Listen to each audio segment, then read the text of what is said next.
ஜோடி அப்படிங்க அப்படி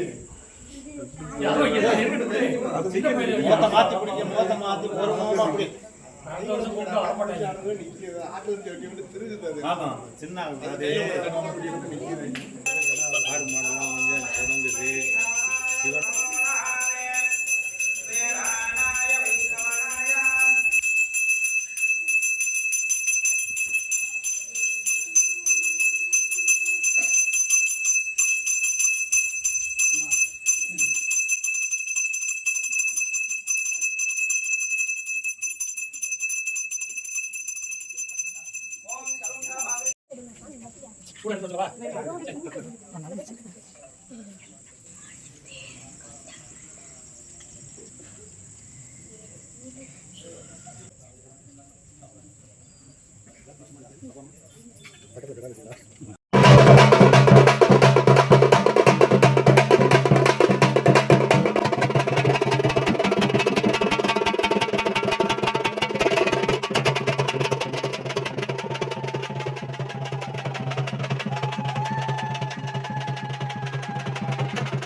சிவன் மட்டுமல்ல, இந்த ஊர்க்காரர்கள் எங்கெங்கெல்லாம் இருக்கிறார்களோ அது மாற்று சமுதாயத்தை சார்ந்தவர்களாக இருந்தாலும் அத்தனை பேரும் வந்து உதவி செய்து கொண்டிருக்கிறீர்கள்.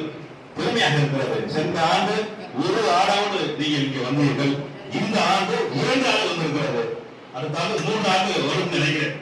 இப்பமா போய்கிட்டு இருக்குது. ரொம்ப மகிழ்ச்சியா இருக்கிறது. ரொம்ப சந்தோஷமா இருக்கிறது. வந்து திரளாக பெண்கள் எல்லாம் அதிகமானவர்கள் இங்கே வருகிறார்கள். இதே போல்தான் இங்கே மட்டுமல்ல, அது எந்த கோயில் திருவிழாவாக இருக்கட்டும், எதா இருக்கட்டும், எங்களுடைய பங்கு நிச்சயமாக உங்களுக்கு இருக்கும் என்பதை நான் இந்த நேரத்திலே நான் தெரிவித்துக் கொள்கிறேன். என்னுடைய பேச்சை தொடங்குகிறேன். ஏக இறைவன் என்று வந்து இறைவன் ஒருவனே என்பது அர்த்தம். அதை நம்ம மாணிக்கவாசகரே சொல்லிவிட்டார். இறைவன் ஒருவன் தான் என்பது. இறைவன் ஒருவன் தான். ஆனால் நம்மளுடைய ஒவ்வொருக்கும் அவருடைய இறைவனை ஒவ்வொரு விதமாக கொண்டாடுகிறோம். போதுதான் நாம் சிவனாக கொண்டாடுகிறோம், அவர் அண்ணாவாக கொண்டாடுகிறார்கள். அவ்வளவுதானுடைய இறைவன் என்பது ஏக இறைவன் மட்டும்தான். ஒரே இறைவன் தான். அதை வழிபடும் விதங்கள் தான் வேறுவதை மற்றபடி இறைவன் என்பது ஒரே இறைவன் தான். ஆகவே இந்த ஜமாத்துடைய தலைவர் அவர்களுக்கும் செயலாளர் அவர்களுக்கும் மற்றும் இந்த ஜமாத்தில் உள்ள அனைவருக்கும் நமது நெருப்புக்குடி கிராமத்தைச் சேர்ந்த அனைத்து கிராம பொதுமக்களுக்கும் முதற்க நன்றியை தெரிவித்துக் கொள்கிறேன். ஒற்றுமையாக இருந்தால்தான் நாம் எதை சாதிக்க முடியும் என்பது இன்னமான முடிவு.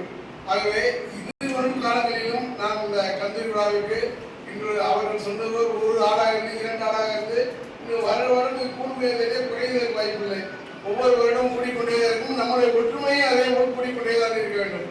இப்ப கருணாகுடி எடுத்துக்கிட்டீங்கன்னா அங்கேயே இல்லை. இப்ப ஆரம்ப காலங்கள் எப்படி இருந்துச்சுன்னா ஜமாத் வந்து திருவிழா அப்போ வருவாங்க, வந்துட்டு போவாங்க, அப்படி இருந்துச்சு. அப்பா என்ன செஞ்சார், அங்கேயே வந்து நீங்க அப்படி இருக்கக்கூடாது வாங்கன்னு சொல்லி எங்க பிள்ளையார்கள் உட்கார வச்சு ஒரு பாத்தியா ஓத சொல்லி அவங்க சக்கரை கொடுத்து அதுக்கப்புறம் நாங்க சாமி அழைக்க போகணும். அந்த மாதிரி ஒரு முடிவு ஏற்படுத்திட்டாங்க. இன்னைக்கு வரைக்கும் அதனால அந்த திருவிழா கடந்த வருடம் வந்து ஐயா ரொம்ப சிறப்பான உரையாற்றினாங்க. அன்னைக்கு கூட ஞாபகப்படுத்தினாங்க. இந்த மாதிரி விழாக்கள்லாம் செய்யும்போது கோயிலையுமே நம்ம அன்னதானம் எல்லா இடத்துல செய்யும்போது எல்லாரும் வீட்டில் சமைச்சிருப்பாங்க. சமைச்சிட்டு வச்சுட்டு கோயிலுக்கு அன்னதானம் வருவாங்க. ஒரு பூஜை பண்ணும்போது இதெல்லாம் தேவைதான ஐயா அப்படின்னு ஐயாட்ட கேட்போம். அப்போ அவங்க சொல்லுவாங்க, ஆலயத்துக்குள்ள எளிமையான பக்தர்களை கொண்டுட்டு வரணும்னா இந்த அன்னமும் ஒரு வழியா இருக்கும் அப்படின்னு சொல்லுவாங்க. அந்த அடிப்படையில் நம்ம ஊர்ல 2 தலைமுறைக்கு முன்னாடி இங்க இருந்து போனவங்களை கூட திருப்பி கொண்டு வர்றதுக்கு ஒரு வாய்ப்பா இந்த கந்தூரி விழாவை நான் நினைச்சுட்டே வந்தேன். அண்ணா சொல்லிட்டாங்க, இந்த கந்தூரி விழா சாப்பாடு எல்லாரும் நீங்க வந்து சாப்பாடுன்றது பெரிய விஷயம் இல்லை. ஆனா இந்த கந்தூரி விழானால நம்ம செய்ய போற பெரிய விஷயம் என்னன்னா, நம்ம ஊர்ல இருந்து வெளியில போன இஸ்லாமிய பெருமக்கள் 2 தலைமுறையா ஊர்ல பாரம்பரியாத 2ஆவது தலைமுறையா இருக்கணும். அவங்கெல்லாம் நம்ம ஊர்ல ஒரு தடவை வந்து அவங்க சொந்த ஊரை பார்க்கறதுக்கான வாய்ப்புகளை மிகப்பெரிய அளவில் நம்ம எடுத்து செய்யறோம்.